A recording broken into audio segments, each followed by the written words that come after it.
At 5 feet 2 inches and barely 115 pounds, Quinn Mitchell walked into Venom Strike MMA, looking like she'd gotten lost on her way to a yoga class. The fighters snickered, the instructor rolled his eyes, and everyone assumed she'd be gone within the week. Nobody could have predicted what happened next. In less than 20 minutes, this quiet woman would systematically submit 3 black belts back to back, leaving an entire academy speechless and exposing a secret that would change everything. We jump back in. Tell us where you're tuning in from. And if this story touches you, make sure you're subscribed, because tomorrow, I've saved something extra special for you. The Texas sun beat down mercilessly on the concrete parking lot as Quinn Mitchell sat in her worn Honda Civic, staring at the intimidating facade of Venom Strike MMA. The building looked like a fortress of testosterone and aggression black. Tinted windows, steel beams, and a massive neon sign featuring a coiled snake ready to strike. Through the glass doors, she could see the silhouettes of muscular figures throwing punches and grappling on mats, their movements sharp and powerful. Quinn adjusted the rearview mirror and studied her reflection. At 28 years old, she looked more like a librarian than a fighter. Her dark brown hair was pulled back in a simple ponytail, and her petite frame seemed almost fragile in comparison to the giants she'd observed entering the academy over the past week. She wore a plain gray t-shirt and black athletic shorts, nothing flashy, nothing that would draw attention. That was exactly how she wanted it. "You sure about this, Q?" she whispered to herself, her fingers tracing the small scar above her left eyebrow, a reminder of her last deployment in Afghanistan. The memory of that day still haunted her, but it also reminded her why she was here. 3 months ago she'd made a promise to Major Dawn Hammer Brooks, her former commanding officer and mentor, who died in a training accident at Fort Bragg. Dawn had been more than just a superior. She'd been the woman who'd taught Quinn that size didn't determine strength, that technique could overcome brute force, and that sometimes the smallest person in the room could be the most dangerous. Quinn grabbed her gym bag from the passenger seat and stepped out into the sweltering heat. The bag contained nothing more than a change of clothes, a water bottle, and a small notebook where she'd been documenting her research on toxic gym cultures in combat sports. For the past 6 months, she'd been visiting MA academies across the country, posing as a beginner and recording her experiences for a documentary project about discrimination in martial arts. Venom Strike MMA had been recommended by several sources as one of the worst offenders a place where women were openly discouraged, where smaller fighters were treated as punching bags, and where the head instructor, Romain the Beast Nakamura, had built his reputation on breaking people's spirits before he ever taught them to fight. The automatic doors whooshed open, and Quinn was immediately hit by the familiar smell of sweat, rubber mats, and the metallic tang of blood.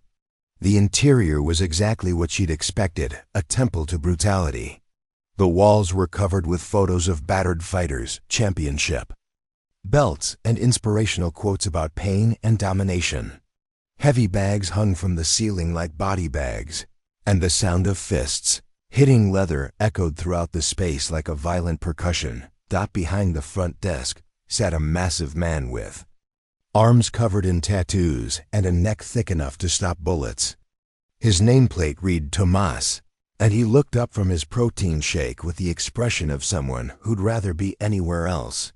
"Help you?" he grunted, his voice carrying the tone of someone who'd already decided she didn't belong here. "I'd like to sign up for classes," Quinn said, keeping her voice steady and confident despite the intimidating atmosphere. "I'm new to the area and looking for a good gym." Tomas looked her up and down with barely concealed amusement.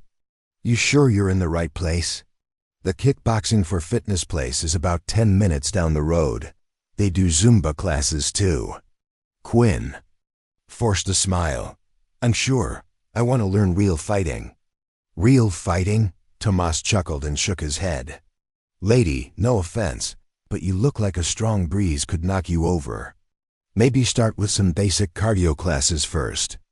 I appreciate the concern, but I'd like to try your beginner's MMA class, Quinn persisted.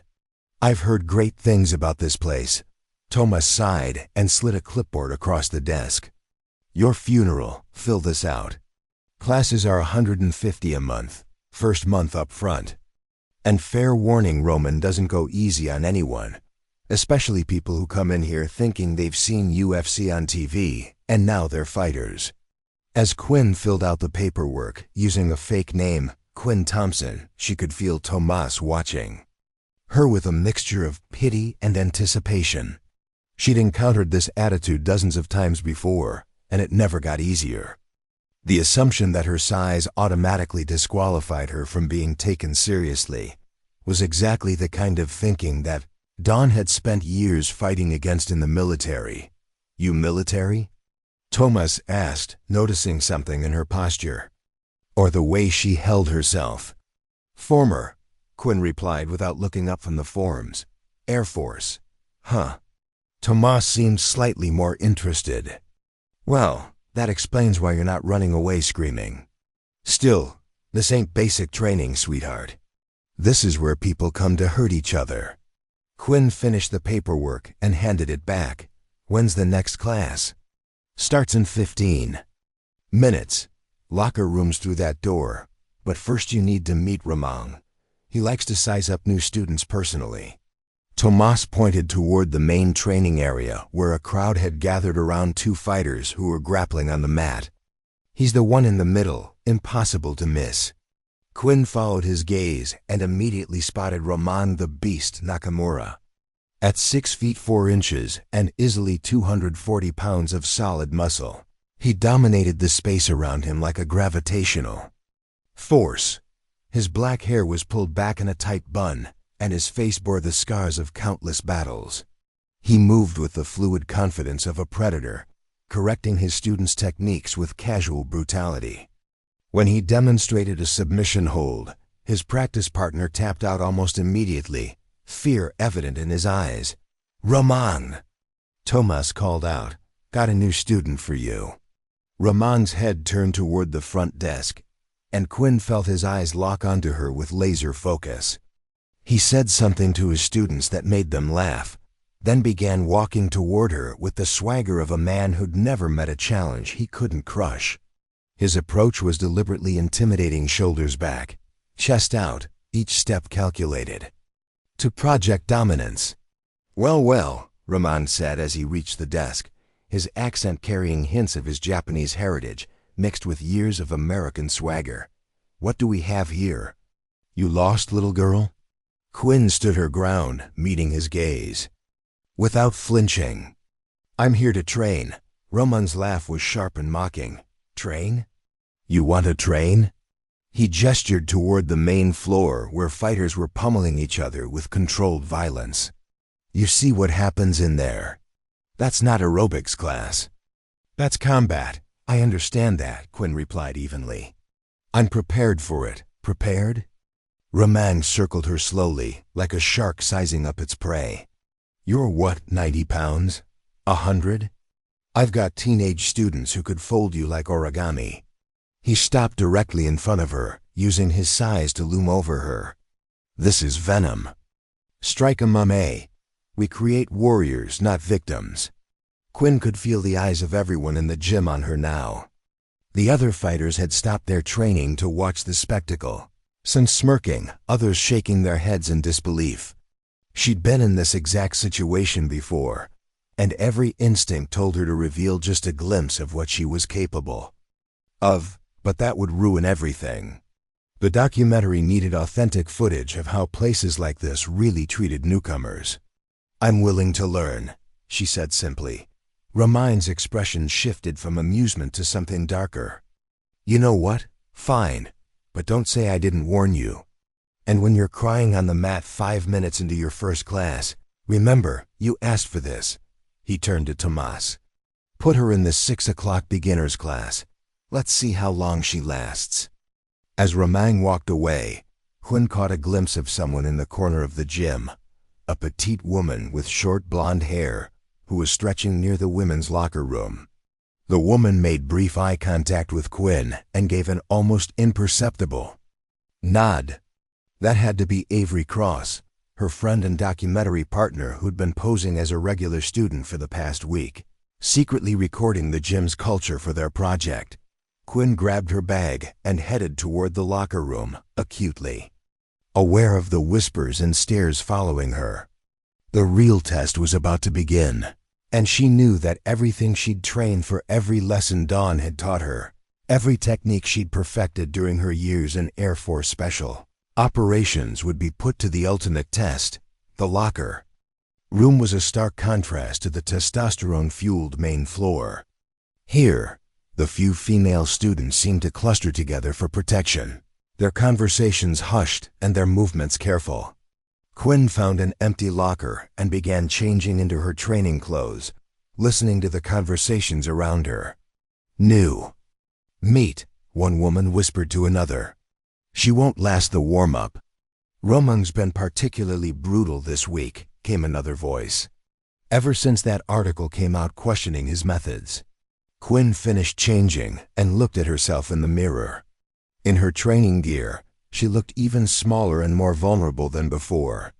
Her legs were thin, her arms lacked the defined muscle that screamed fighter, and her overall appearance suggested someone who'd be more comfortable in a book club than a fight club. Perfect. She closed her locker and headed toward the main floor, where her real education was about to begin. In less than an hour, she'd either prove that Dawn's teachings were right, that technique and intelligence could overcome size and aggression, or she'd become just another cautionary tale about knowing your limitations. Either way, the cameras would be rolling. The memory hit Quinn like a flash grenade as she stepped onto the training mats. 14 months ago, she'd been crouched behind a concrete barrier in Kandahar province, Afghanistan, watching her commanding officer and mentor demonstrate a combat technique that would save both their lives. 20 minutes later, Major Dawn Hammer Brooks had been a legend in Air Force Special Operations, a woman who'd shattered every glass ceiling in her path and left behind a trail of inspired soldiers who believed that heart and technique could overcome any physical disadvantage. At 5 feet 6 inches and 135 pounds, Dawn wasn't much bigger than Quinn, but she'd earned her nickname by being absolutely devastating in close-quarters combat. She could take down men twice her size with surgical precision, and more importantly, she dedicated her career to proving that the military's most dangerous weapon wasn't size or strength. It was intelligence applied with ruthless efficiency. Size is just a number, Q, Dawn had told her during that last conversation in the field hospital, her voice weak but her eyes still burning with intensity. Every giant has the same pressure points, the same vulnerable joints, the same need to breathe. The difference between life and death isn't how much you can bench press, it's whether you can think 3 moves ahead when someone's trying to kill you. That conversation had taken place after Quinn had single-handedly neutralized 3 Taliban fighters who'd ambushed their convoy. While the rest of her unit was pinned down by sniper fire, Quinn had used her small size to crawl through a drainage pipe and flank the enemy position.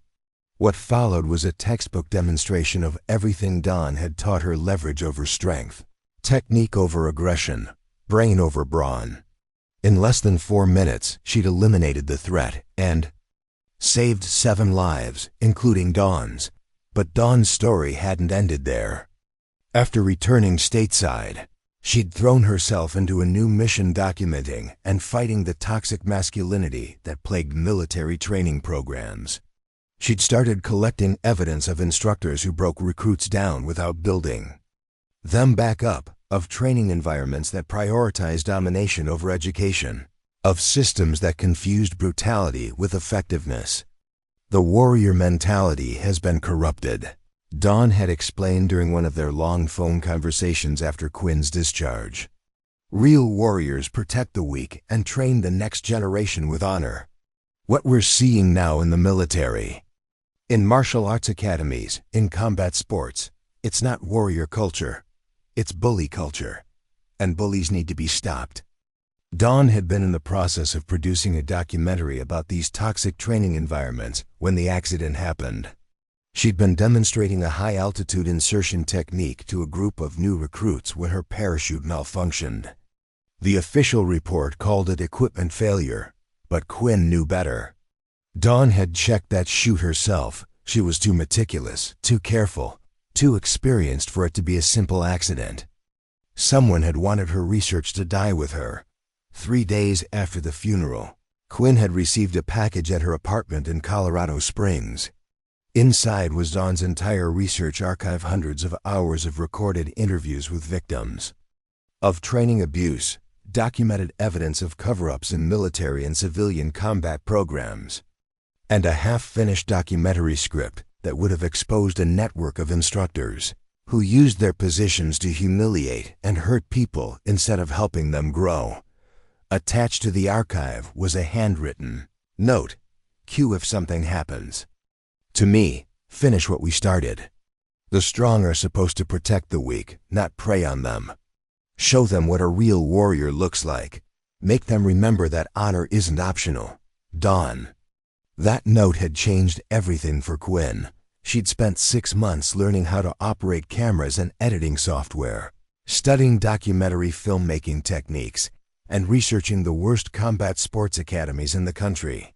Her mission was simple: go undercover, document the abuse, and expose the truth about what was happening to vulnerable people who just wanted to learn how to defend themselves. Venom Strike MMA had risen to the top of her target list after she'd received an anonymous tip from a former student, a woman named Jennifer, who'd trained there for 3 months before quitting after what she described as systematic psychological torture disguised as training. Jennifer's story was harrowing. Instructors who encouraged sexual harassment, training partners who were allowed to intentionally injure smaller students, and a culture that treated women like living punching bags rather than athletes. Roman Nakamura is the worst of them, Jennifer had written in her email. He gets off on breaking people. The bigger and stronger you are, the more he respects you. If you're small, if you're female, if you show any vulnerability at all, he'll destroy you.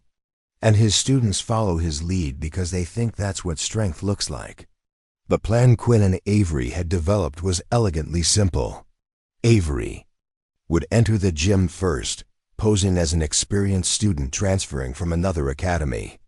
Her athletic build and confident demeanor would help her blend in while she established herself and began recording the day-to-day culture. Quinn would arrive a week later as a complete beginner, small, vulnerable, and apparently defenseless. Together, they'd document how the academy treated both types of students, creating a comprehensive picture of the discrimination and abuse. What Ramang and his students didn't know was that Quinn's beginner status was the most elaborate deception of her life. During her 8 years in Air Force Special Operations, she'd trained in 17 different martial arts systems, mastered close-quarters combat techniques that weren't taught in any civilian academy, and learned how to end fights in seconds. Using methods that were classified at the highest levels of military intelligence, she'd sparred with Navy SEALs, grappled with Army Rangers, and trained alongside Delta Force operatives who considered her one of the most dangerous hand-to-hand combatants they'd ever encountered. Her small size wasn't a disadvantage, it was a weapon. Opponents consistently underestimated her speed, her flexibility, and her ability to attack from angles they never saw coming. But more than her physical skills, Quinn possessed something that made her truly lethal: the calm, analytical mindset of a soldier who'd been in real combat. She'd faced enemy fighters who were literally trying to kill her, which meant that no matter how aggressive or intimidating Ramang and his students tried to be, they'd never generate the kind of fear that actually affected her performance. To Quinn, this was just another mission, and she'd never failed a mission. Standing on the mats of Venom Strike MMA, surrounded by men who thought her presence was a joke, Quinn felt the familiar calm that settled over her before combat. Dawn's voice echoed in her memory. When they underestimate you, that's not a disadvantage, it's intelligence. Use it, The warm-up was about to begin, and with it, the first phase of her mission. In the coming hours, she'd document exactly how this academy treated someone they perceived as weak. She'd absorb their abuse, record their discrimination, and carefully catalog every instance of behavior that crossed the line from tough training into outright cruelty. And then, when she had everything she needed, when the cameras had captured the full scope of their toxicity, she'd show them what happened when they picked on the wrong person. The documentary would end with a lesson that Dawn would have been proud of. Real strength doesn't come from hurting people who can't fight back. Real strength comes from protecting them. Quinn adjusted her training gloves and waited for the class to begin, her expression calm and her heart rate steady. Phase 1 of Operation Venom Strike was about to commence. "All right, fresh meat." Roman's voice boomed across the training floor as he clapped his massive hands together. "Time to separate the wannabes from the warriors. Everyone circle up for introductions." Quinn found herself standing in a loose circle with 12 other students, and the size difference was immediately apparent. She was easily the smallest person there by at least 40 pounds, surrounded by men who looked like they could bench press her body weight without breaking a sweat. The few women in the class, only 3 others, were all significantly more muscular and carried themselves with the hard-earned confidence of experienced fighters. "Let's start with our new addition," Roman said, his predatory smile fixed on Quinn. "Tell us your name, your background, and why you think you belong in my academy." All eyes turned to Quinn, and she could feel the mixture of curiosity and amusement radiating from her classmates. She'd been in hostile territory before, but this felt different, more personal, more deliberately cruel. In combat zones, enemies tried to kill you quickly. Here, they wanted to savor your humiliation. "I'm Quinn Thompson," she said, using her cover identity with practiced ease. "I just moved here from Colorado. I don't have any formal training, but I want to learn how to defend myself." "Colorado," Roman repeated mockingly. "Let me guess, yoga instructor? Pilates enthusiast? Maybe you teach meditation to stressed-out soccer moms." A few students chuckled, and Quinn noticed one of them, a heavily tattooed man who looked like he could double as a bouncer, whispering something to his neighbor that made them both laugh harder.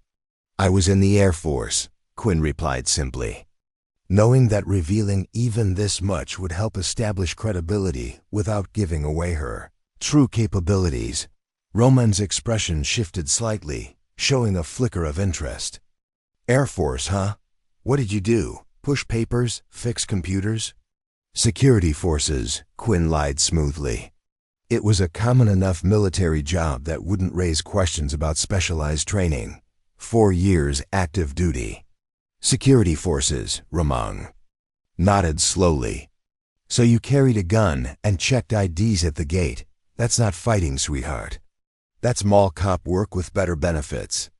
The circle erupted in laughter, and Quinn noticed several students exchanging glances that suggested they'd seen this routine before.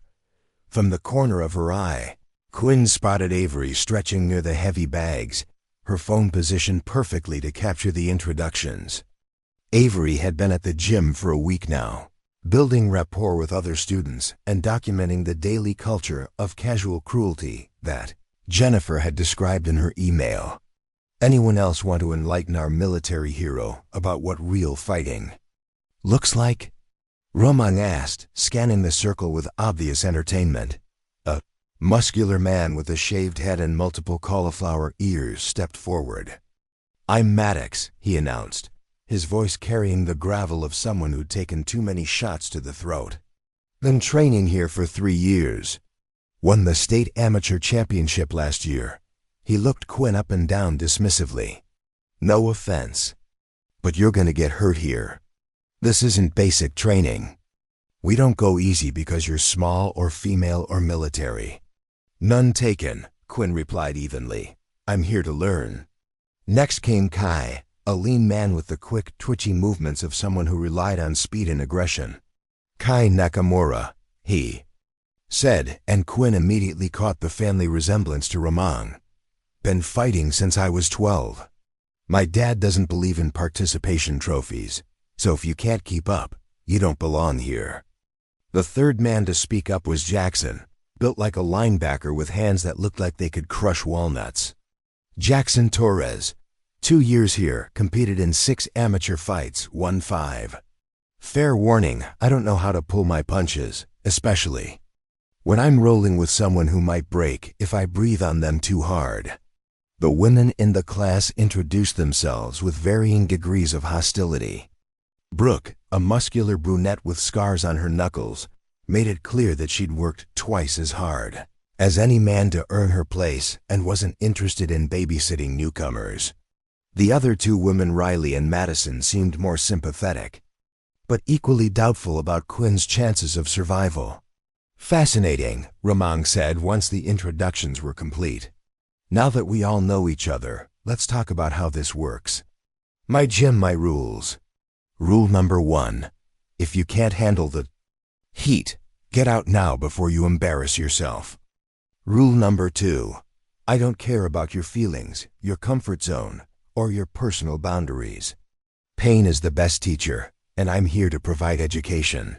He began pacing around the circle like a drill sergeant, but Quinn recognized the performance for what it was: theatrical intimidation designed to weed out the mentally weak before the physical training even began. Rule number 3, Ramang continued.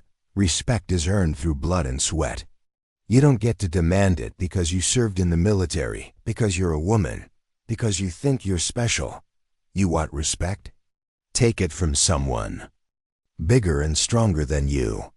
Quinn nodded along with the others, her expression neutral despite the red flags that were practically strobing in her mind. Everything Ramang was saying contradicted the fundamental principles of martial arts that Dawn had taught her. Real strength didn't come from dominating the weak, it came from protecting them and helping them grow stronger. Now, Ramang clapped his hands again. Let's see what we're working with. Basic fitness test. 50 push-ups, 50 sit-ups, 50 burpees, and a 2-mile run. Anyone who can't complete the minimum gets remedial training with me personally. The way he said remedial training made it clear that this wasn't additional instruction, it was punishment designed to humiliate and discourage.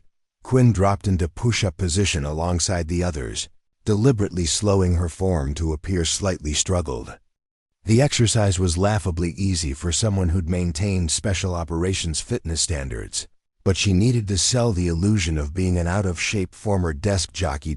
As she worked through the exercises, she listened to the conversations around her. Maddox and Jackson were making bets about how long she'd last before quitting. Kai was loudly wondering why his father even allowed tourists like her to waste everyone's time. Even some of the women seemed to be enjoying the spectacle of watching someone smaller than them struggle. The running portion took them outside into the sweltering Texas heat, and Quinn had to work hard to appear winded while maintaining a pace that wouldn't make her fitness too obvious. She finished in the middle of the pack, not so slow as to trigger Ramang's remedial training, but not so fast as to raise questions about her alleged lack of experience. Not bad for a paper pusher, Ramang announced as they gathered back inside. You actually finished, which is more than I expected. But finishing and excelling are 2 different things. He studied her with calculating eyes. Tell me, Quinn Thompson from Colorado, what makes you think you can learn to fight when nature clearly intended you to be prey? The question hung in the air like a challenge, and Quinn could feel everyone waiting for her response. This was the moment where most people would either fire back with bravado or crumble under the psychological pressure. Instead, Quinn chose a third option, one that would serve her mission perfectly. I don't know if I can, she said quietly, projecting just enough uncertainty to seem vulnerable. But I have to try. I need to be able to protect myself. The admission of weakness was like blood in the water. Quinn could practically feel the predatory satisfaction radiating from Ramang and several of his students. They thought they'd identified easy prey, someone they could push around and break down for their own entertainment. Perfect. That phase 1 was complete. She'd established herself as small, weak, and vulnerable, everything they wanted in a victim. Now the real test would begin, and Quinn would get to see exactly how far Roman and his students were willing to go when they thought no one was watching, except someone was watching. Someone was recording. And someone was keeping score. "All right, children," Roman announced, striding to the center of the training mats with the swagger of a king surveying his domain. "Time for some real education. Today we're working on ground control, specifically how to dominate someone who thinks they can challenge you." Quinn noticed the deliberate choice of words. Not how to defend yourself or how to improve your technique, but how to dominate. Everything about Roman's teaching philosophy seemed designed to reinforce a hierarchy based on size and aggression. Rather than skill and respect, the training area was impressive from a technical standpoint: competition-grade mats, professional lighting, and equipment that must have cost hundreds of thousands of dollars. But the atmosphere felt more like a gladiator arena than a learning environment. Motivational posters on the walls featured slogans like "Break them before they break you" and "Mercy is for the weak," messages that made Quinn's stomach turn as she remembered Dawn's teachings about honor and protection. "Partner up," Roman commanded. "And before anyone asks no, you don't get to choose your own partners. I decide who works with whom based on what I think will be most educational." Quinn watched as he systematically paired students, and the pattern became immediately clear. The largest, most experienced fighters were matched with smaller or newer students in combinations that seemed designed to create maximum physical mismatch rather than optimal learning opportunities. "Maddox," Roman pointed to the state championship winner, "you're with our military veteran. Let's see if 4 years of checking IDs taught her anything useful about close quarters combat." A ripple of anticipatory laughter went through the class. Maddox was at least 6 feet 2 inches and probably outweighed Quinn by 90 pounds. His arms were thick as tree trunks, and his hands looked like they could palm a basketball. More importantly, his expression suggested he was looking forward to demonstrating the vast gulf between his abilities and hers. "Don't worry, little soldier," Maddox said as they found space on the mats. "I'll try not to break you too badly. Roman doesn't like it when the new students quit on their first day bad for business." Quinn knelt across from him in the standard grappling position, using the moment to study his body language and movement patterns. Maddox was clearly strong and experienced, but she could already see several exploitable habits: the way he relied on his size advantage, his tendency to muscle through techniques rather than using proper leverage, and most importantly, his complete underestimation of what she might be capable of. "Today's lesson is mount control," Roman announced to the class. "The mount position is the most dominant position in ground fighting. When you're on top, you control everything: your opponent's breathing, their ability to escape, their capacity to defend themselves. It's where the strong separate themselves from the weak." He demonstrated the basic position using Kai as his training dummy, establishing a crushing mount that left his son visibly uncomfortable, even though they were just drilling technique. Quinn noticed that Roman's version of the mount emphasized weight and pressure over technical control, effective for causing discomfort, but not necessarily optimal for maintaining position against skilled opponents. "The key," Roman continued, "is to make your opponent feel helpless. Grind your weight into their chest, control their wrists, make them understand that they're completely at your mercy. This isn't just about technique, it's about psychological domination." Quinn felt her jaw clench involuntarily. Dawn had taught her mount control as well, but the emphasis had been entirely different, using the position to neutralize threats efficiently while maintaining the option to disengage if the situation changed. Roman's approach seemed designed purely to inflict suffering. "All right, everyone start drilling," Roman commanded. 5 minutes each direction, then we'll see who learned something and who needs special attention." Maddox immediately went for the takedown, using his size advantage to simply overpower Quinn's defense and drive her to the mat. She allowed herself to be taken down, offering just enough resistance to seem like she was trying without revealing her true capabilities. The impact was harder than necessary, another red flag about the gym's culture, but nothing compared to the brutal training she'd endured in special operations. "There we go," Maddox grunted as he established mount position. "Welcome to the real world, Air Force."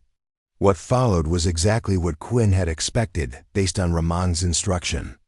Instead of practicing proper mount maintenance, Maddox used his weight to grind down on her ribs and sternum, making it deliberately difficult for her to breathe. His hands controlled her wrists with unnecessary force, and his position was clearly designed to maximize discomfort rather than demonstrate technical skill. "Feel that pressure?" Maddox asked, pressing down harder. "That's what happens when you step into a real fighter's world. You can tap out anytime you want, no shame in admitting you're outclassed." Quinn controlled her breathing and remained calm, even as Maddox increased the pressure to uncomfortable levels. She could have escaped easily. She knew at least 6 different ways to reverse the position or force him to reposition, but that would blow her cover. Instead, she focused on appearing appropriately overwhelmed, while mentally cataloging every instance of excessive force for the documentary. From her position on the bottom, she could see Avery training with Riley near the far wall. Avery's phone was positioned perfectly to capture the interaction, and Quinn noticed her friend's expression darkening as she watched Maddox's unnecessarily aggressive approach. "Time," Ramon called out after what felt like an eternity, but had probably been only 5 minutes. "Switch positions." Now it was Quinn's turn to practice mount control, and she knew this would be the real test.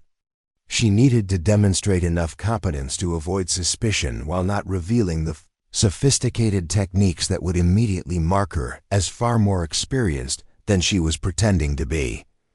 Maddox lay back on the mat with a smirk, clearly expecting this portion of the drill to be a joke. "Good luck getting me to feel anything, Tiny. I've had 5-year-olds sit on me harder than you probably can." Quinn straddled his torso and established what appeared to be a basic mount position. To any observer, it would look like a beginner's attempt at the technique adequate but unrefined. What they couldn't see were the subtle adjustments she was making, the precise placement of her knees, the angle of her hips, the distribution of her weight that turned her modest 115 pounds into focused pressure on specific nerve clusters and breathing restriction points. "Is that it?" Maddox started to say, then stopped as Quinn made a minor adjustment that suddenly made her position significantly more uncomfortable. Am I doing this right?" Quinn asked innocently, making another tiny movement that increased the pressure on his solar plexus. Maddox's expression shifted from amusement to confusion to the first hint of concern. He wasn't in any real danger. Quinn was using perhaps 10% of her actual knowledge, but he was discovering that 115 pounds could feel a lot heavier when applied with surgical precision. "That's actually not bad," he admitted grudgingly, trying to hide the fact that her position was making him genuinely uncomfortable. For a beginner, Roman had been circulating among the other pairs, but Quinn noticed him drifting toward their area with obvious interest. Her performance was walking a fine line, good enough to avoid his special attention, but not so good as to raise questions about her supposed lack of experience.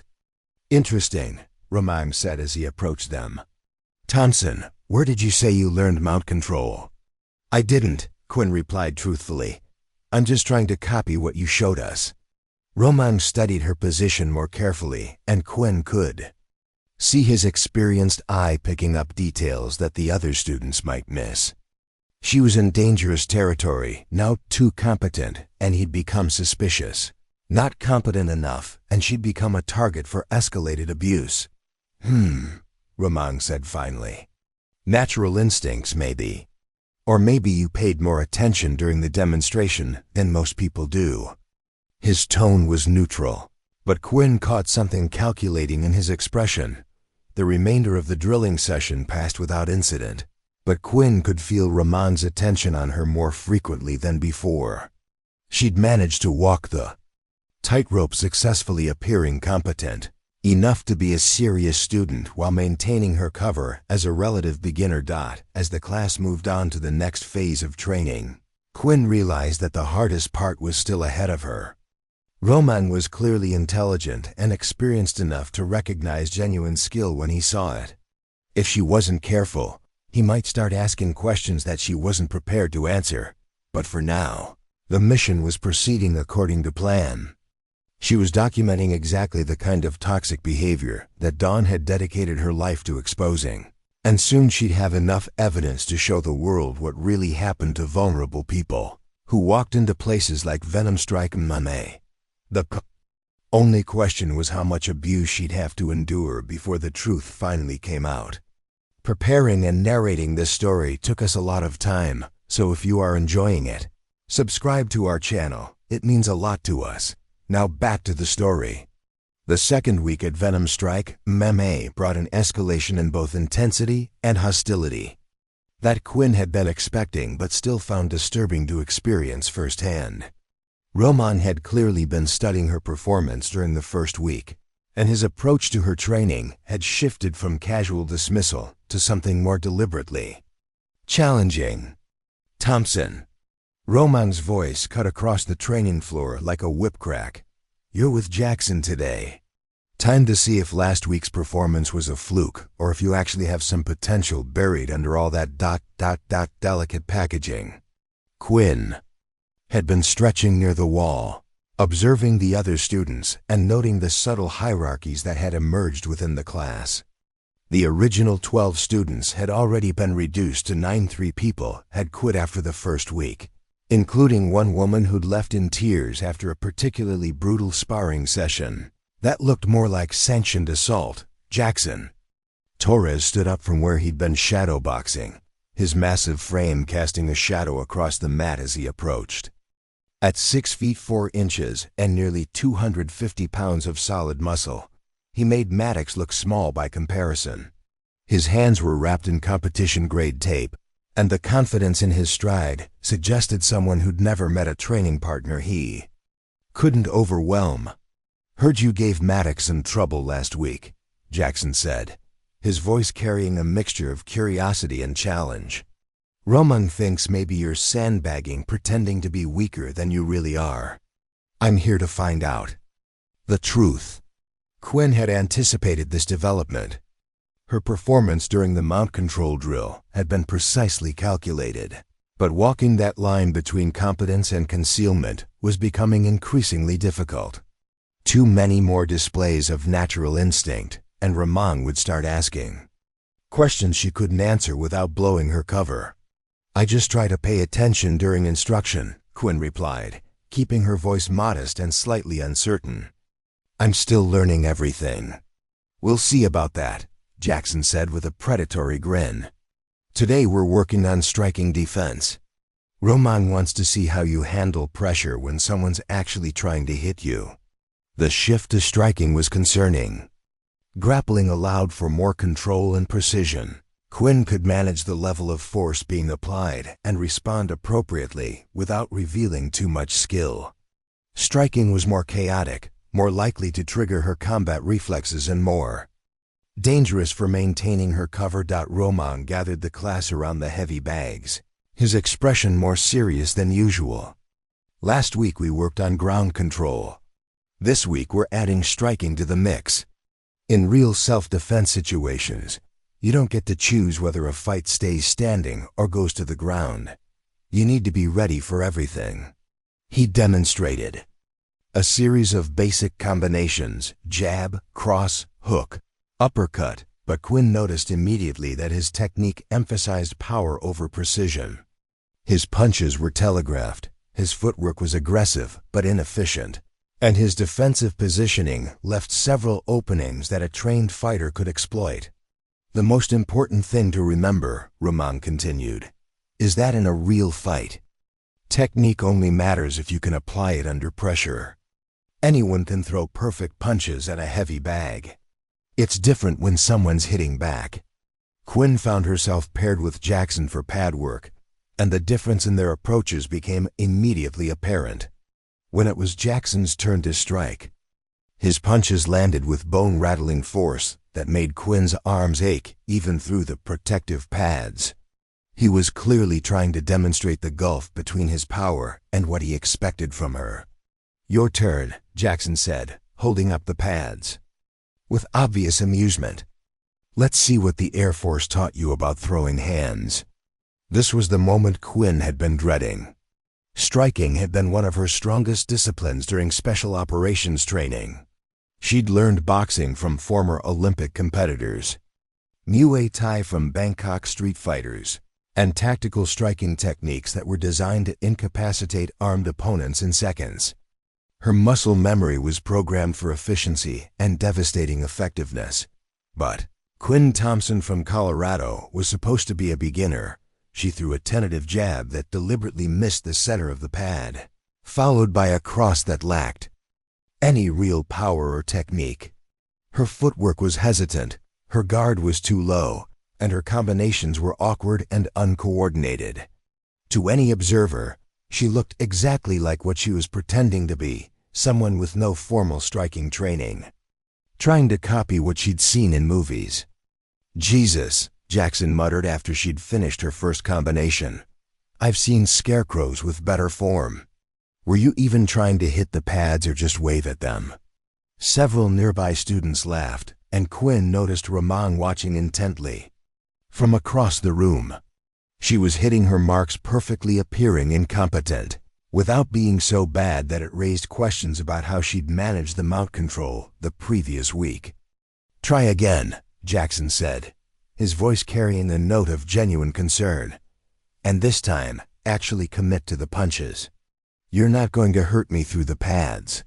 Quinn's second attempt was marginally better, still clearly amateur level, but showing the kind of minor improvement that might be expected after a week of training. She was careful to maintain the same awkward timing and poor balance that would mark her as a true beginner. "Better," Jackson admitted grudgingly. "Still terrible, but better. At least you're making contact now."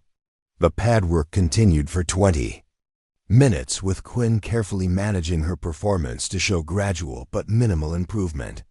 It was exhausting in a way that actual combat never was. The mental effort required to deliberately perform poorly while making it look natural was more draining than any physical workout.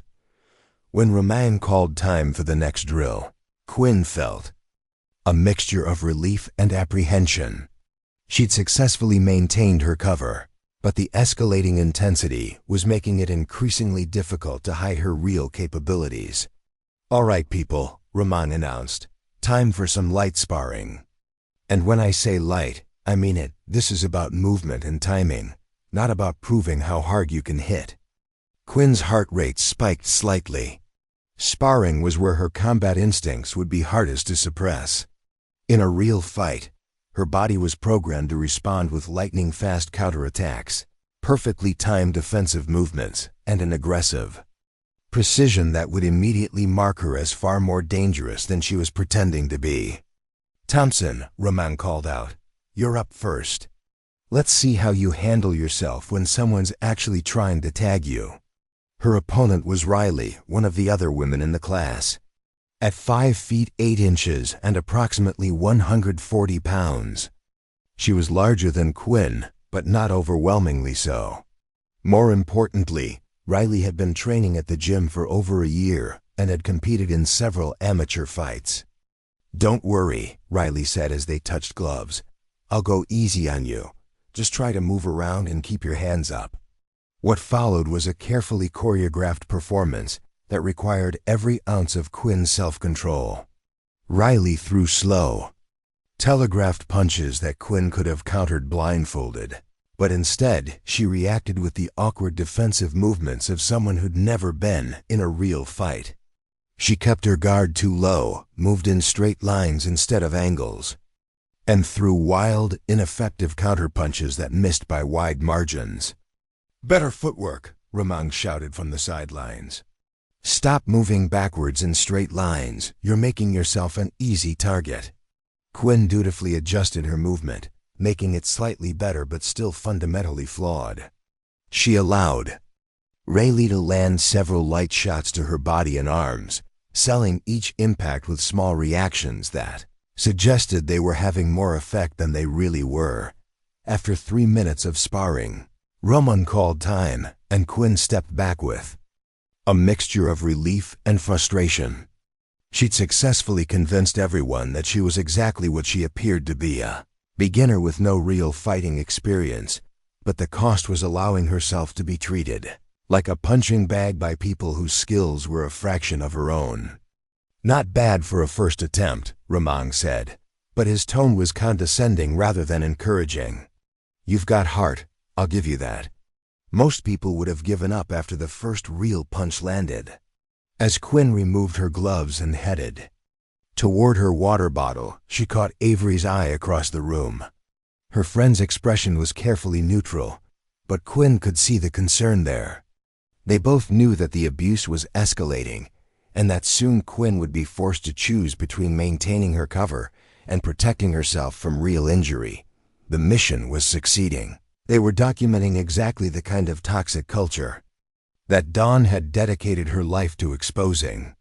But Quinn was beginning to realize that the price of that documentation might be higher than either of them had anticipated. The real test was still coming, and when it arrived, Quinn would have to decide how much she was willing to sacrifice for the truth. By the third week, the atmosphere at Venom Strike MMA had shifted from casual hostility to something approaching open cruelty. Quinn's continued presence, despite her apparent lack of natural ability, seemed to irritate Roman more each day, and his treatment of her had evolved from dismissive mockery to deliberate psychological warfare. "Look what the cat dragged in," Roman announced as Quinn entered the training area for Tuesday's advanced class. "Our favorite punching bag is back for more punishment. Tell me, Thompson, are you a masochist, or just too stupid to know when you're outclassed?" The question drew laughter from several students, but Quinn noticed that some of the newer members looked uncomfortable with the increasingly personal nature of the attacks. Brooke, the muscular brunette who'd been initially hostile, actually frowned and looked away when Roman's comments became particularly cruel. "I'm here to learn," Quinn replied with the same quiet determination she'd maintained for 3 weeks. "I know I'm not the strongest or fastest person here, but I'm willing to work hard." "Work hard?" Roman's laugh was sharp and bitter. "Sweetheart, there's a difference between working hard and wasting everyone's time. Some people are born to be warriors, others are born to be victims. Guess which category you fall into." Quinn had endured worse psychological pressure during SEER training, the military's survival, evasion, resistance, and escape program, but that had been training designed to prepare her for enemy capture. This was supposed to be a martial arts academy, a place where people came to learn self-defense and build confidence. The fact that it had devolved into systematic emotional abuse was exactly what Dawn had warned her about. "Today's lesson," Roman continued, addressing the class while keeping his eyes fixed on Quinn, "is about understanding your limitations. In combat sports, the worst thing you can do is overestimate your capabilities. Delusions of adequacy get people hurt." He gestured toward the grappling mats where he'd set up a series of stations. "We're going to practice submission defense. I'll be rotating through partners, and everyone gets to work with everyone else. No exceptions, no special treatment for people who think they're too delicate for real training." Quinn felt her stomach tighten. Submission defense was dangerous territory for maintaining her cover. The techniques Roman would likely demonstrate were ones she knew intimately, not just the basic escapes taught in civilian academies, but the advanced counters and reversals that were part of military combatives training. Reacting with those techniques would immediately expose her as far more experienced than she was pretending to be. The first station paired her with Kai, Roman's son, who seemed to take particular pleasure in following his father's example of treating smaller students like disposable training tools. At 19 years old, Kai had been training since childhood and possessed the casual cruelty that came from never being challenged or held accountable for his behavior. "Let's start with a basic rear naked choke," Kai said, positioning himself behind Quinn. "I'll apply it slowly so you can practice the escape. Try to keep up, okay?" What followed was a textbook demonstration of how not to teach submission defense. Instead of applying the choke with controlled pressure that would allow Quinn to practice proper escape techniques, Kai immediately cranked it to competition-level intensity. The blood flow to her brain was restricted to the point where she could feel the first signs of unconsciousness beginning to creep in around the edges of her vision. Quinn knew at least 12 different ways to escape from a rear naked choke, ranging from basic techniques taught to beginners to advanced reversals. That could put her attacker in immediate danger. But Quinn Thompson from Colorado was supposed to panic, struggle ineffectively, and tap out quickly. So that's exactly what she did. "Tap, tap," Quinn called out, slapping Kai's arm repeatedly while making her struggles look desperate and uncoordinated. Kai held the choke for 2 more seconds than necessary, just long enough to make his point about who held the power before releasing her. "Too slow," he said dismissively. "A real attacker would have put you to sleep before you even thought about tapping." Quinn gasped for breath, allowing her discomfort to show while mentally cataloging another instance of excessive force for the documentary. From across the room, she could see Avery working with Maddox, her friend's face carefully neutral despite what had to be growing concern about the escalating abuse. "Next technique," Kai announced. "Arm bar from guard. This time, try to actually defend yourself instead of just lying there like a dead fish." The armbar drill was even worse. Kai applied the submission with the kind of torque that could tear ligaments and end training careers, all while maintaining the pretense that he was teaching proper defense. Quinn was forced to tap out repeatedly, each submission coming faster than the last as Kai demonstrated his complete dominance over her supposed helplessness. "Pathetic," Kai muttered after the 5th consecutive submission. "I've trained with 10-year-olds who showed more fight than this." By the time Quinn rotated to the next station, word had spread about her poor performance, and each subsequent partner seemed determined to prove their own superiority by dominating her even more thoroughly. Maddox used excessive force during an armbar escape drill, cranking her shoulder to the point where a real beginner would have suffered injury. Jackson applied a triangle choke with such intensity that Quinn's vision went gray around the edges before she managed to tap out. But it was her final rotation that crossed the line from abusive training into something approaching assault.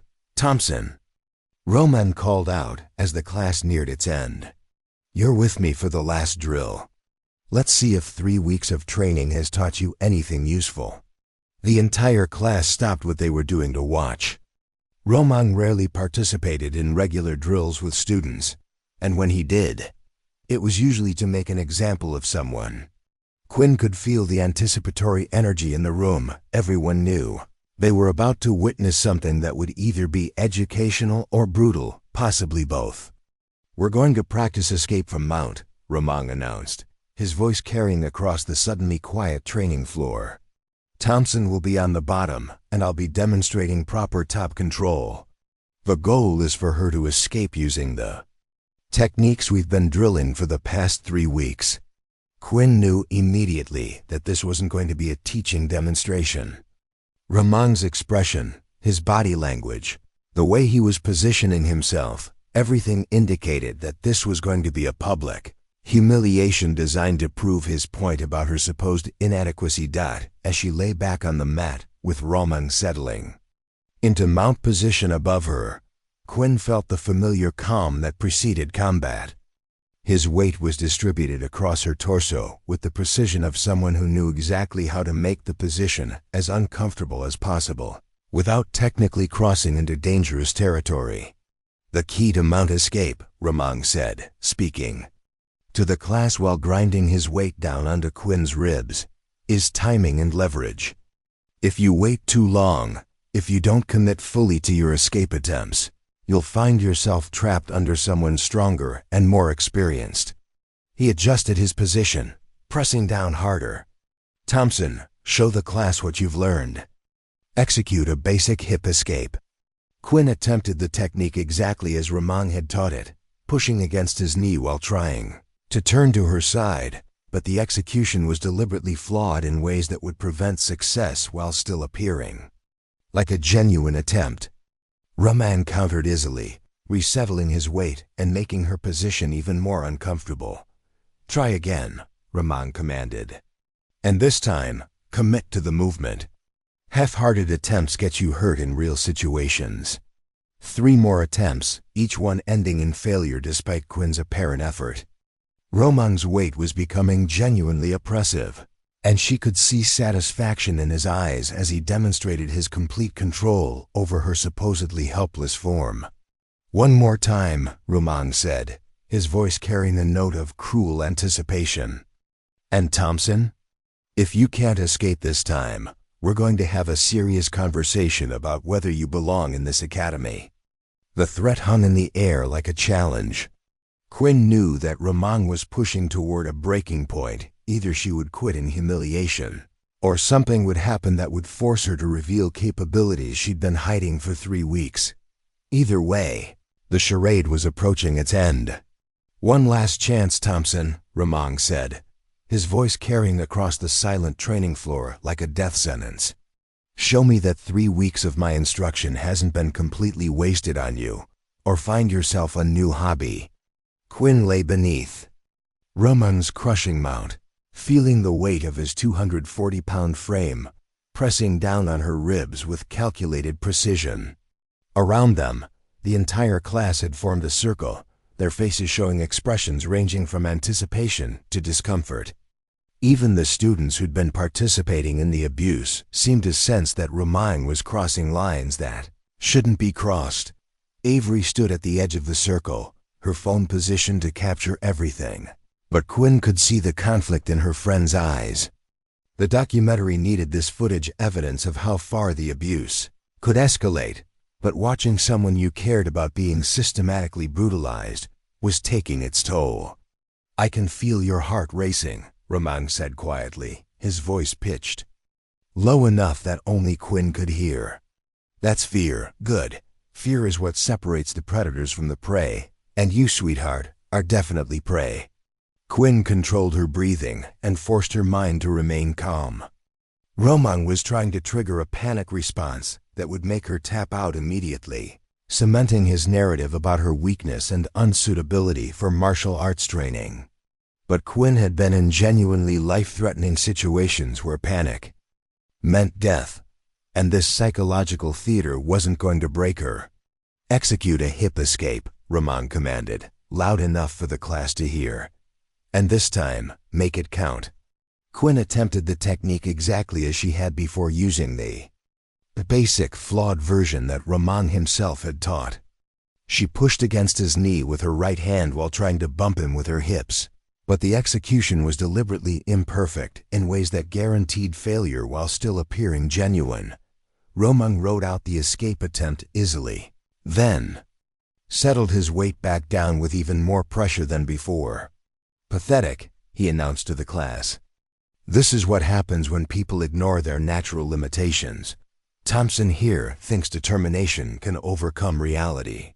The psychological abuse was bad enough, but Quinn realized that Ramon was also applying physical pressure that went well beyond what was appropriate for training.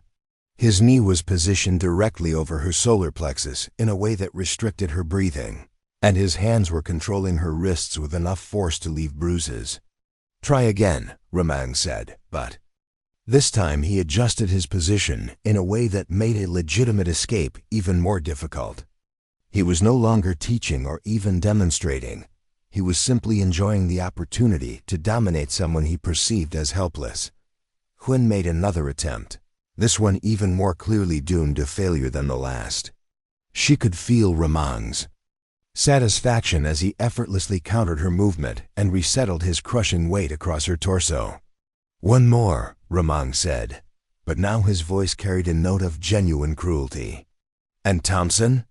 When you fail this time, I want you to think about whether you're the kind of person who belongs in a place like this." It was the phrase "when you fail" that made Quinn's decision for her. Not if you fail, but when. Roman had already decided the outcome, which meant this wasn't training or education. It was public humiliation designed to break her spirit and drive her away from the academy. Dawn's voice echoed in her memory. The difference between a warrior and a bully is that warriors use their strength to protect the weak, while bullies use it to prey on them. Roman was a bully, and Quinn was done enabling his behavior. As she prepared for what Roman assumed would be her final, futile escape attempt, Quinn made subtle adjustments that would be invisible to observers but would fundamentally change the dynamics of their position. She shifted her hips slightly, adjusted the angle of her knees, and prepared to demonstrate the difference between the basic techniques Roman taught and the advanced methods she'd learned in special operations. "Go ahead," Roman said, pressing down harder. "Show me what you've got." Quinn executed what appeared to be the same hip escape she'd attempted before, but this time every movement was technically perfect. Instead of pushing against Roman's knee, she used a leverage point that he'd taught incorrectly. Instead of bumping straight up with her hips, she used a rotational movement that multiplied her force exponentially.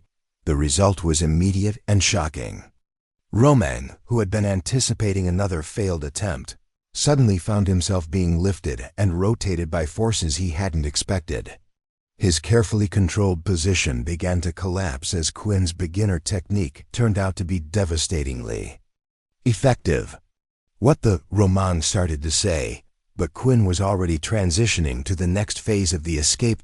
In one fluid movement, she posted her left hand on the mat and used the space she'd created to slide her knee under Roman's leg. Before he could react to this development, she had established what martial artists called half guard, a position that dramatically reduced his control over her. The class watched in stunned silence as their seemingly helpless newest member systematically dismantled the position that their instructor had claimed was inescapable. "Hold on," Roman said, his voice carrying the first note of uncertainty Quinn had heard from him. "That's not the technique I taught you." But Quinn was no longer listening to Roman's protests. 3 weeks of systematic abuse, of watching him humiliate and intimidate people who had come to him for training, of being forced to endure his psychological warfare while documenting his toxic methods. All of it crystallized into a moment of perfect clarity. She wasn't Quinn Thompson from Colorado anymore. She was Quinn Mitchell, Air Force Special Operations veteran, trained by the best fighters in the world, and possessor of skills that Roman couldn't even imagine. The half-guard position allowed her to continue her escape, and this time she used techniques that weren't taught in any civilian academy. Her movement was so smooth and efficient that Roman barely felt himself being moved until he was already falling sideways, his mount completely broken. But Quinn didn't stop there. As Roman tried to recover his balance, Quinn captured his arm in a grip that looked casual, but was actually the setup for one of the most devastating armbars in her arsenal. Her legs moved with practiced precision, wrapping around Roman's captured limb while her hips created the leverage that would make this submission inescapable. "What the hell?" Kai said from somewhere in the circle, his voice reflecting the shock that everyone was feeling. Roman found himself trapped in a position he'd never experienced before, perfectly controlled, completely helpless, and at the mercy of someone he'd spent 3 weeks dismissing as weak and incompetent. "Tap," Quinn said quietly, applying just enough pressure to make her point without causing injury. "Unless you want to explain to your students why their instructor needed surgery to repair his elbow." The silence in the training area was absolute. 20 seconds earlier, Roman had been the undisputed king of his domain, demonstrating his dominance over a helpless victim. Now he was the one facing submission, controlled by the same person he'd been humiliating, and Quinn was just getting started. "This is for every person you've driven away," she said, her voice calm but carrying an edge that made everyone in the room suddenly reassess everything they thought they knew about her. This is for every student you've broken instead of built up. And this is for every woman you've made feel like she doesn't belong in martial arts. Roman's face was turning red, partly from the submission, partly from the humiliation of being dominated in front of his own students. But more than that, Quinn could see the dawning realization in his eyes that he'd made a catastrophic miscalculation about who he was dealing with. The first submission was complete, but this was far from over. Quinn had promised 3 back-to-back submissions, and she was a woman who kept her promises. Time to show Roman and his students what a real warrior looked like. The sound of Roman's palms slapping the mat echoed through the training area like a gunshot, breaking the stunned silence that had fallen over Venom Strike MMA. For 3 weeks this room had been his kingdom, his word absolute law, his physical dominance unquestioned. Now he lay trapped beneath someone he'd dismissed as weak, tapping out desperately as Quinn's armbar threatened to hyperextend his elbow joint. "Time," Quinn said calmly, immediately releasing the submission and rolling away with the fluid grace of someone who'd performed this sequence thousands of times. She came to her feet in a smooth, controlled movement that spoke of years of advanced training, her breathing steady and her expression focused. Roman pushed himself up from the mat, his face a storm of confusion, humiliation, and dawning fear. His right arm hung slightly limp at his side, not injured, but definitely feeling the effects of a submission applied with surgical precision. Around them, the circle of students stood frozen in disbelief, their worldview fundamentally shaken by what they'd just witnessed. What the hell was that? Maddox finally broke the silence, his voice barely above a whisper. "How did she—" "Lucky," Roman interrupted, but his voice lacked conviction. He was massaging his elbow and studying Quinn with new eyes, seeing details he'd missed during 3 weeks of deliberate blindness. The way she moved, the efficiency of her positioning, the calm confidence that hadn't wavered even under extreme pressure. These weren't the characteristics of a beginner. "Lucky?" Quinn repeated, her tone remaining conversational despite the electricity in the air. "Would you like to test that theory?" The challenge hung between them like a loaded weapon. Everyone in the room understood what was being offered. A second chance for Roman to prove that his defeat had been a fluke. An opportunity to reclaim his authority and restore the natural order of his academy. Roman's pride wouldn't let him refuse, even though some deeper instinct was screaming warnings that he couldn't quite interpret. "Fine," he said, rolling his shoulders and trying to project confidence he no longer felt. "Best 2 out of 3. Standard grappling rules." Quinn nodded and moved back to the center of the mat, but now her movement was different. Gone was the hesitant, awkward gait of Quinn Thompson from Colorado. In its place was the fluid, predatory stride of someone who'd been trained to hunt and kill human beings with nothing but her bare hands. "Round 2, she said simply. They faced each other in the center of the mat, and for the first time in 3 weeks, Roman looked uncertain. Quinn could see him trying to reconcile the woman standing before him with the helpless victim he'd been tormenting. His eyes darted over her stance, her hand positioning, the way she distributed her weight, all searching for clues about who he was really dealing with. "Begin," called out Kai, his voice tight with nervous energy. Roman shot in for a takedown immediately, using his size advantage to try and overwhelm Quinn before she could demonstrate any more unexpected techniques. It was a sound strategy: get the fight to the ground, use his weight and strength to control the pace, and avoid giving her opportunities to showcase skills that clearly exceeded her supposed experience level. But Quinn had been expecting exactly this approach. As Roman drove forward with his takedown attempt, Quinn stepped slightly to the side and used his momentum against him in a technique called a sprawl. Her hips dropped back, her legs extended behind her, and her hands pressed down on Roman's shoulders, turning his forward pressure into downward force that drove him face first toward the mat. The sprawl was a basic wrestling technique that any Competent grappler would know, but Quinn's execution was textbook perfect. More than that, she chained it immediately into a front headlock that trapped Rahman's head and one arm in a crushing grip. "What?" Rahman started to say, but Quinn was already moving to the next phase, using the front headlock as a control point. She walked her feet around Rahman's body in a semicircle, maintaining pressure on his neck while positioning herself for the next attack. Rahman tried to follow her movement, but he was fighting against leverage and technique that were far superior to his own.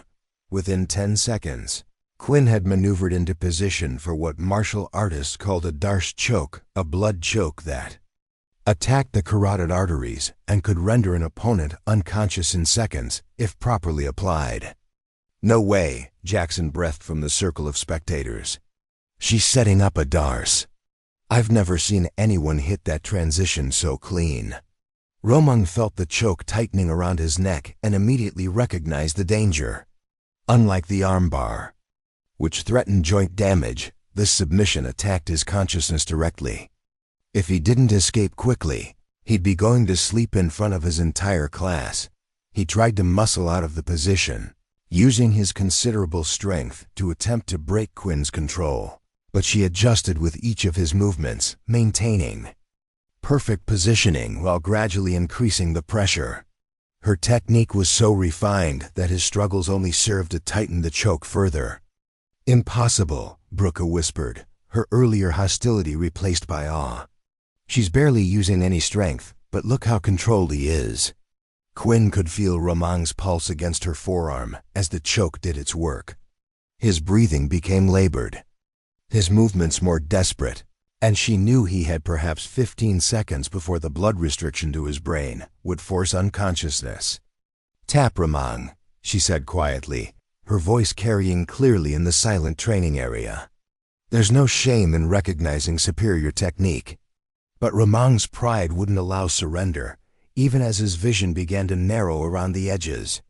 He continued to struggle, his face turning red, his movements becoming increasingly uncoordinated as oxygen deprivation affected his motor control. Quinn held the position with perfect patience, applying just enough pressure to maintain the choke without causing permanent damage.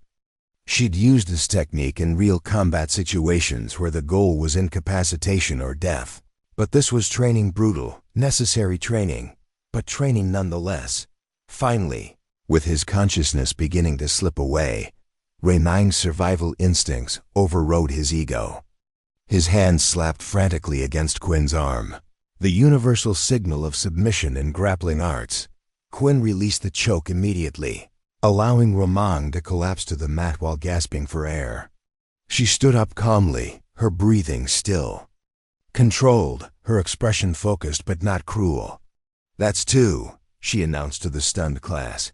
Rahman rolled onto his back, one hand massaging his throat, his eyes wide with a mixture of fear and disbelief. In the space of 5 minutes, he'd been submitted twice by someone he'd spent 3 weeks treating like a joke. The implications were staggering, not just for his reputation, but for his understanding of his own abilities. "How?" he croaked, his voice rough from the choke. "You said you were a beginner. You said you had no training." Quinn looked down at him with an expression that contained no malice, only a kind of sad disappointment.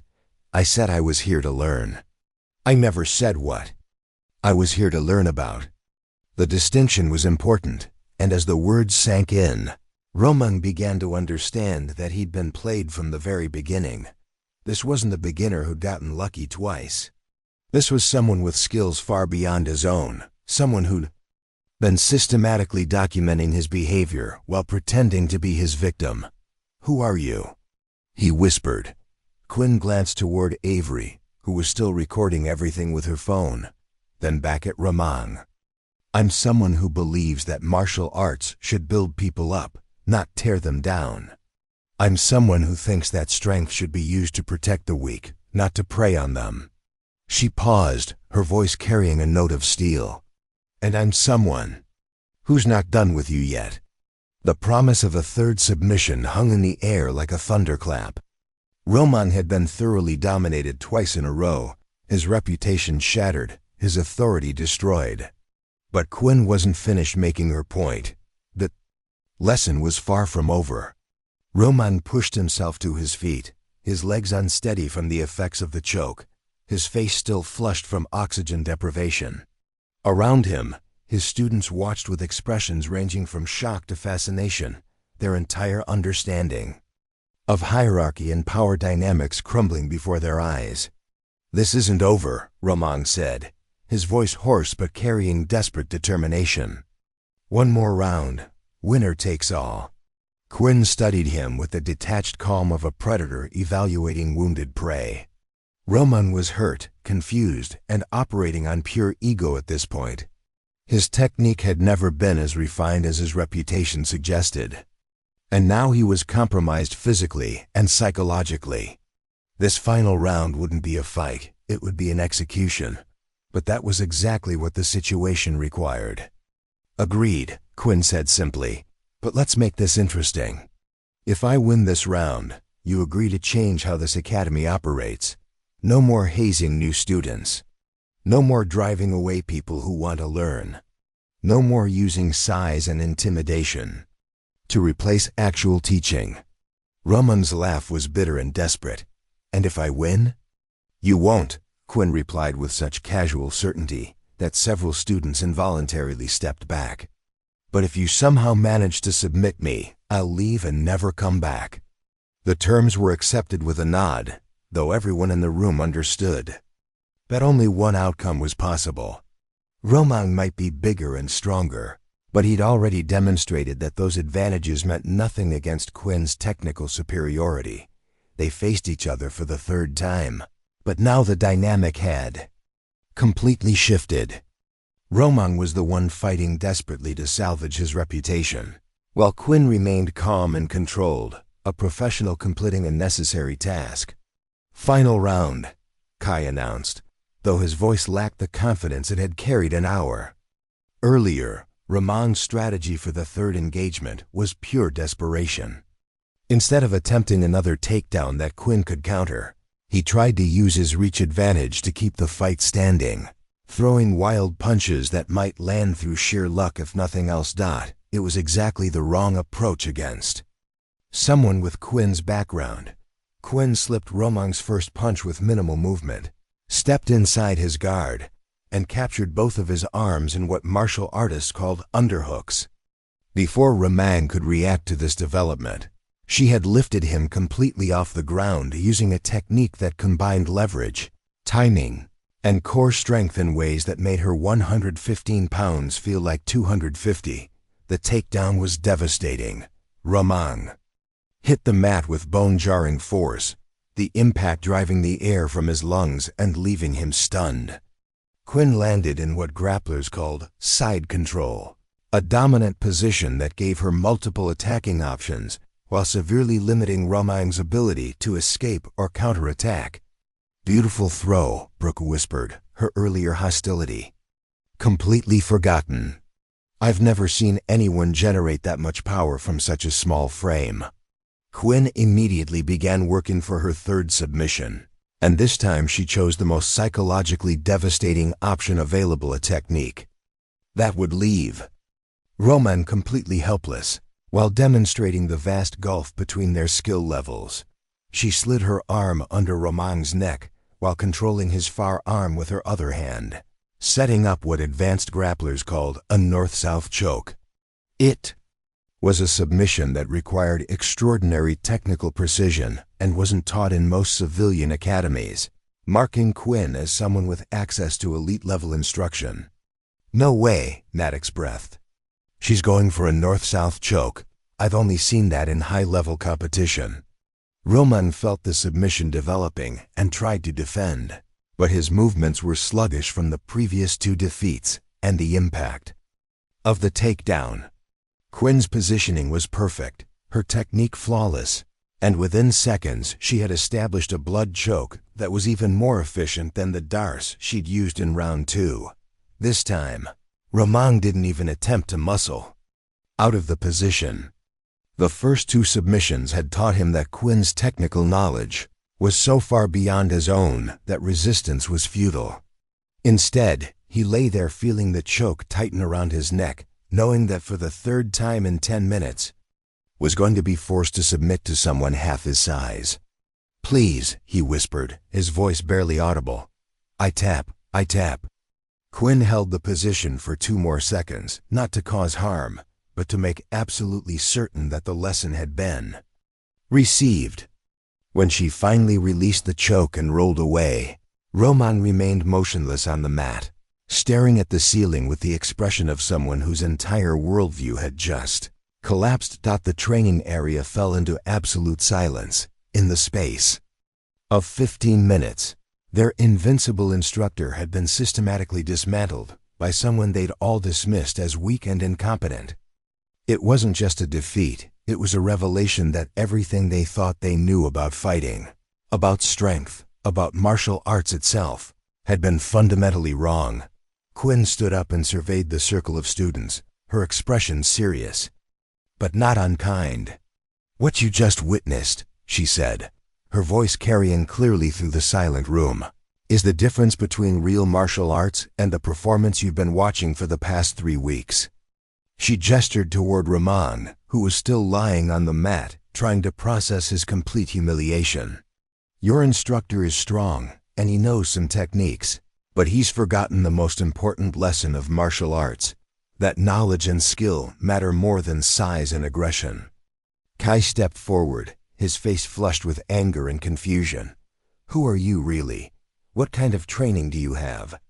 Quinn smiled for the first time since revealing her true abilities. "My name is Quinn Mitchell. I'm a veteran of Air Force Special Operations, and I've been trained in 17 different martial arts systems by some of the most dangerous people on the planet." The revelation hit the class like a physical blow. Air Force Special Operations meant elite military training, combat experience, access to techniques that weren't taught to civilians.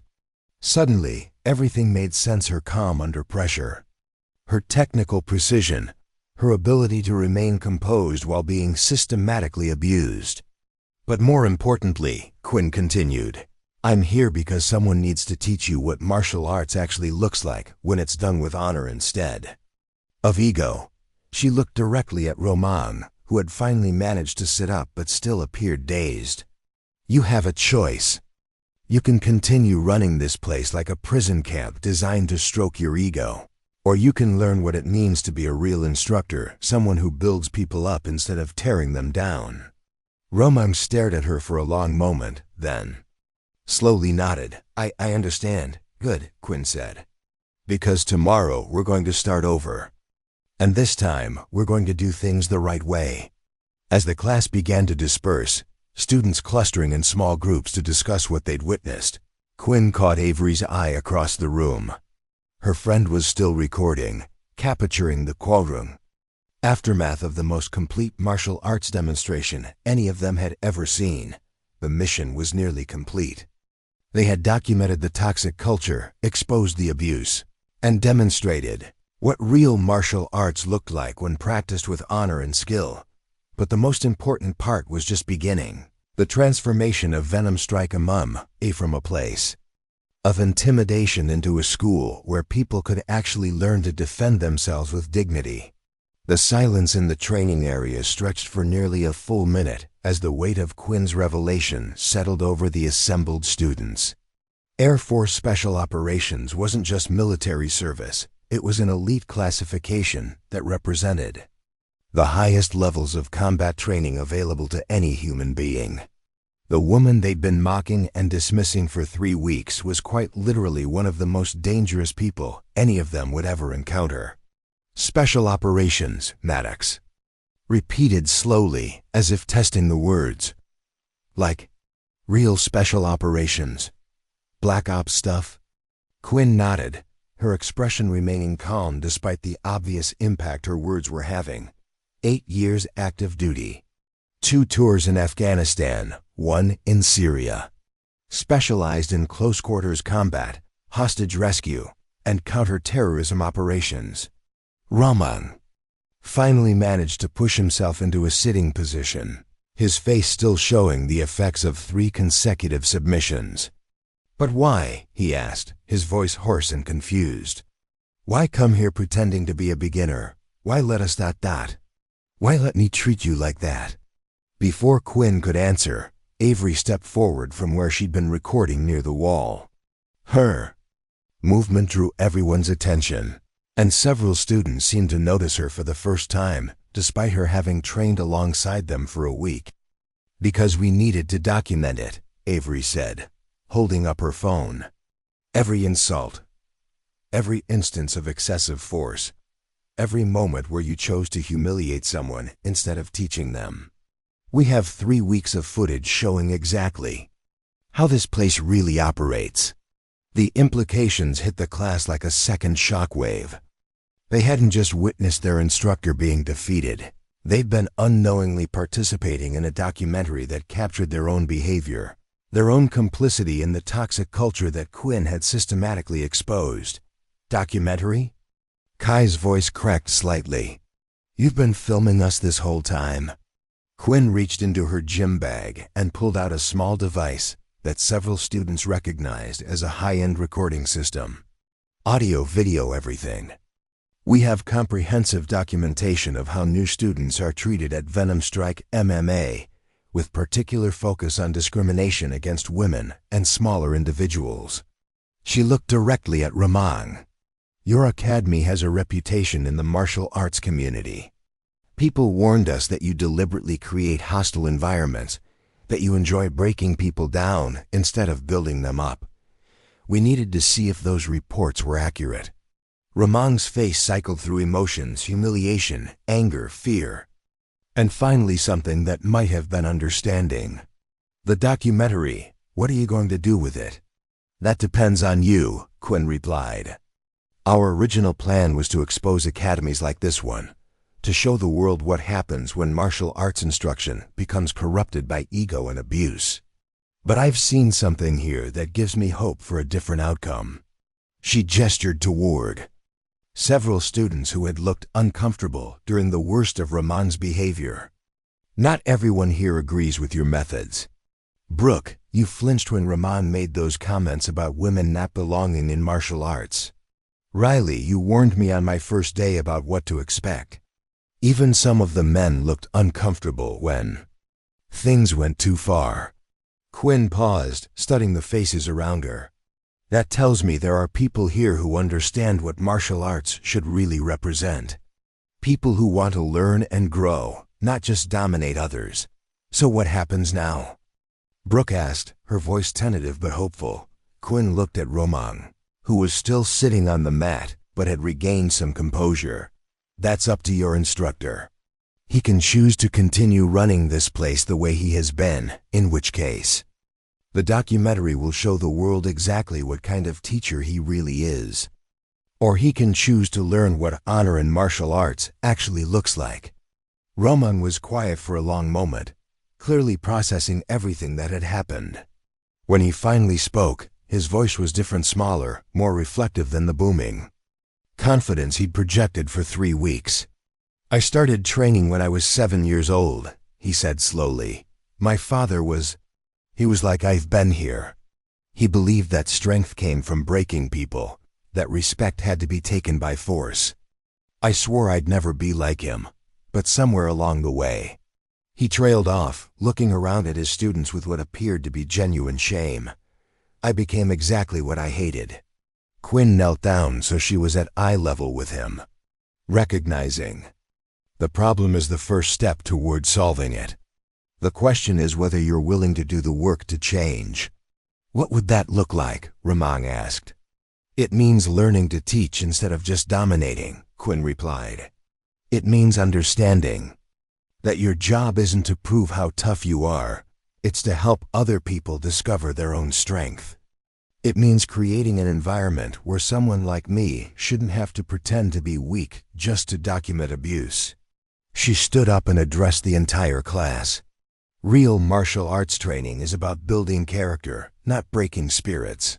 It's about teaching people to protect themselves and others, not about creating hierarchies based on who can hurt whom. Most importantly, It's about understanding that true strength comes from lifting others up, not pushing them down. Jackson, who had been one of the most aggressive students during Quinn's beginner phase, raised his hand tentatively. So everything we've been learning here ... it's wrong? Not wrong, Quinn corrected. Incomplete. You've been learning techniques without learning the philosophy that should guide their use. You've been taught to see martial arts as a weapon for domination instead of a tool for growth. She moved to the center of the mat, her presence now commanding in a way that had nothing to do with intimidation. Tomorrow, if Romang agrees, we're going to start over.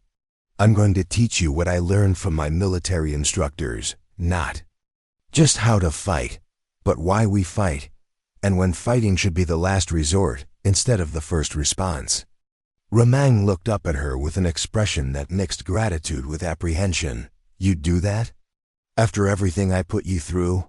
Quinn's smile was gentle but firm.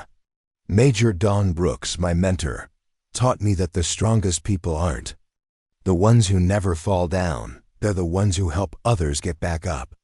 You fell down today, Romang. The question is whether you're ready to get back up and become the teacher your students deserve. Romang nodded slowly, and for the first time in 3 weeks, Quinn saw something in his eyes that looked like genuine humility. I want to learn. I want to be better. Good, Quinn said. Because tomorrow the real training begins. As the students began to filter out of the academy, their conversations hushed but animated, Quinn caught sight of her reflection in the mirrored wall. For 3 weeks, she'd forced herself to appear small and vulnerable, to project weakness, in service of a greater truth.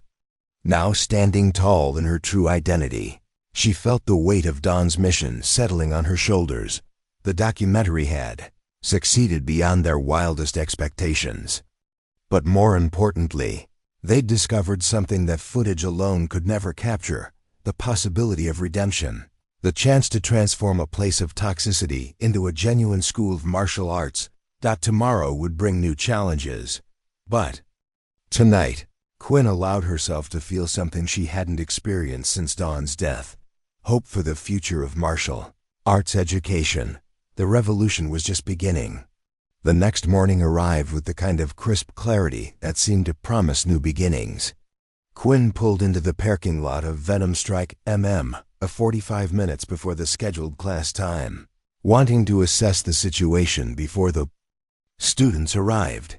She wasn't sure what to expect. Roman might have spent the night reconsidering his commitment to change, or the students might have decided that yesterday's revelations were too much to process. What she found instead was Romang, already inside the academy, methodically removing the aggressive motivational posters from the walls. The slogans about breaking opponents and showing no mercy were being replaced with ... nothing. Just clean, neutral walls that didn't immediately project an atmosphere of hostility. You're early, Romang said as Quinn entered, his voice carrying none of the commanding boom that had characterized his previous teaching style. I wasn't sure you'd come back. I made a commitment, Quinn replied simply. And I keep my commitments. Romang nodded toward a stack of posters he'd pulled down. I've been thinking about what you said yesterday, about creating an environment where people can actually learn instead of just survive. I figured this was a good place to start. Quinn surveyed the changes with approval. The removal of the toxic messaging was a small step, but symbolically important. It's a good beginning. What else have you been thinking about? Everything, Romang admitted, setting down the last poster. I stayed up most of the night going through old videos of my classes, looking at them with ... new eyes, seeing how I treated people, especially the smaller students, especially the women. He paused, his expression troubled. I was a bully, wasn't I? Quinn considered her response carefully. Romang's recognition of his past behavior was crucial, but she needed to help him move forward rather than just wallow in guilt. You were teaching the way you were taught. That doesn't excuse it, but it explains it. The question is what you're going to do differently going forward. Before Romang could respond, the academy door opened and Avery walked in, followed closely by Brooke. Both women looked uncertain, clearly unsure what kind of atmosphere they'd encounter after yesterday's dramatic revelations. "Good morning," Quinn said, noting the tentative way they moved into the space. "How are you both feeling about everything?" "That happened yesterday?" "Confused," Brooke admitted. "But also hopeful. I've been training here for 8 months, and yesterday was the first time I've seen anyone stand up to the culture of this place. I want to learn what you were talking about, real martial arts, not just legalized bullying." Avery nodded in agreement. "I've been documenting toxic gym cultures for 6 months now, and most of the time the only solution is exposure and shutdown. This is the first place where I've seen the possibility of actual change." Over the next 15 minutes, the rest of the regular students filtered in, their body language revealing a mixture of curiosity, apprehension, and cautious optimism. Even Kai arrived early, though he stayed near the back of the group and avoided making eye contact with his father. When everyone had assembled, Quinn moved to the center of the mat and gestured for them to form a circle. The seating arrangement was immediately different from Ramang's previous classes.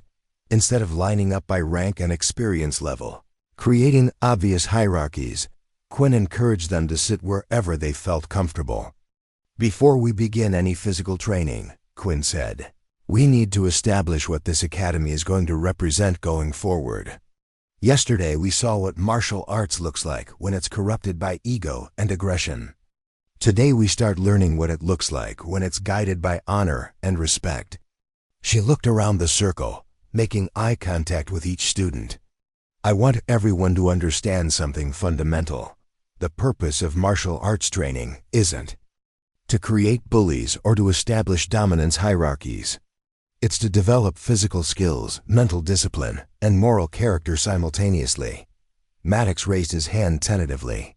"But what about competition? What about proving yourself? I mean, fighting is inherently about winning and losing, right?" Quinn smiled, recognizing the question as coming from genuine confusion rather than challenge.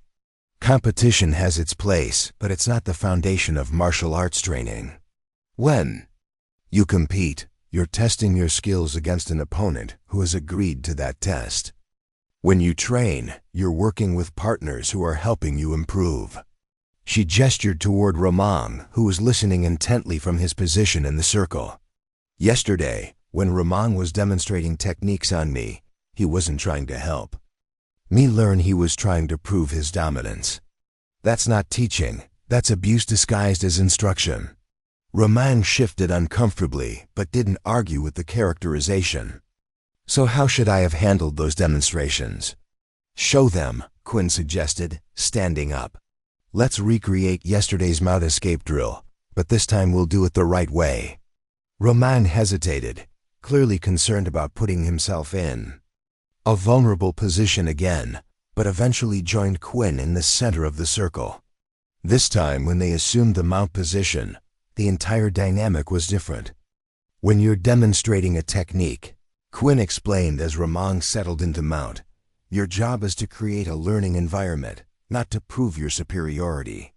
Ramang, apply just enough pressure to make the position realistic, but not so much that your partner can't think clearly." Ramang adjusted his weight, and immediately Quinn could feel the difference. Instead of the crushing, punishing pressure he'd applied yesterday, he was now using just enough force to simulate a real mount without making it unnecessarily uncomfortable. "Perfect," Quinn said. "Now when I attempt the escape, your job is to resist enough to make it realistic, but not so much that you prevent me from learning. If I make a mistake, you help me correct it instead of using it to prove that I'm weak." She demonstrated the hip escape technique, this time using the correct mechanics that she'd deliberately hidden during her 3 weeks undercover. Ramang followed her lead, providing resistance that challenged her technique without overwhelming it. "See the difference?" Quinn asked the watching students. "This is collaborative learning. Roman is still demonstrating his knowledge and skill, but he's using those abilities to help me improve rather than to humiliate me." Jackson leaned forward, clearly engaged. So the instructor's job is more like a coach? Someone who challenges you but wants you to succeed? Exactly, Quinn confirmed. A good martial arts instructor is someone who uses their superior knowledge and skill to elevate their students, not to dominate them. She stood up and addressed the entire group. Over the next several weeks, we're going to rebuild this academy's culture from the ground up. We'll learn techniques, but more importantly, we'll learn when and why to use them. We'll develop physical skills, but we'll also develop the judgment to know when those skills are appropriate. Quinn paused, her expression becoming more serious. Some of you might find this approach less exciting than what you're used to. There will be less emphasis on proving how tough you are, and more emphasis on becoming the kind of person others can rely on for protection and guidance. If that doesn't appeal to you, I understand. And there are plenty of other academies that focus primarily on competition and aggression. The room fell silent as students processed this offer to leave without judgment. After a long moment, Brooke spoke up. I want to stay. I want to learn what martial arts actually looks like when it's done with honor. One by one, the other students echoed her sentiment. Even Kai, after a moment of internal struggle, nodded his agreement. Romang looked around the circle with an expression of wonder and gratitude. I can't believe they're all staying. After everything I put them through.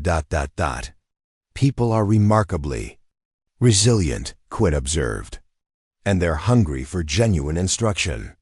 Your students didn't leave because they were weak. They left because they could tell the difference between education and abuse. As the formal class began, with Quinn leading them through basic techniques taught with patience and respect, the transformation of Venom Strike MMA moved from possibility to reality. The revolution had found its first converts. 6 months later, Quinn pushed open the glass doors of what was now called Honor Guard MA Academy and smiled at the transformation that greeted her. The space looked fundamentally different, not just because of the new name emblazoned in gold letters on the wall, but because of the energy that filled the room. Where Venom Strike MMA had felt like a gladiator arena designed to break people, Honor Guard felt like what a martial arts academy was supposed to be, a place of learning, growth, and mutual respect. The walls displayed quotes about discipline, perseverance, and using strength to protect others. Photos showed students of all sizes and skill levels training together, their faces reflecting focus and determination rather than fear. Professor Mitchell called out a teenage girl who was practicing forms in the corner, one of 12 new female students who had joined since the academy's transformation. Are you teaching the advanced class tonight? Quinn waved and set down her gear bag. Wouldn't miss it, Emma. How's your preparation for the tournament going? Great. Coach Ramang says I'm ready for the intermediate division, but I want to make sure my technique is perfect before I compete. The conversation was interrupted by Ramang's emergence from his office, and the change in him was as dramatic as the academy's transformation. Gone was the swaggering bully who had terrorized students for years. In his place stood a confident but humble instructor, whose authority came from knowledge and respect rather than intimidation. Quinn, Ramang said, extending his hand for their customary greeting. Ready for tonight's seminar? Over the past 6 months, Quinn had been conducting monthly seminars at Honor Guard, teaching advanced techniques while also helping to reinforce the philosophical foundations of ethical martial arts training. Tonight's session would focus on conflict de-escalation, the art of using martial arts skills to avoid fights rather than win them. Always ready, Quinn replied. How many visitors do we have tonight? 15 instructors from other academies, Ramang said with obvious pride. Word is spreading about what we're doing here.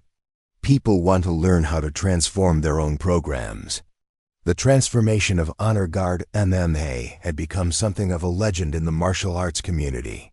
Avery's documentary, which had eventually been titled Breaking the Cycle, From Abuse to Honor in Martial Arts, had premiered at several film festivals and was now being used as a training tool for instructor certification programs across the country.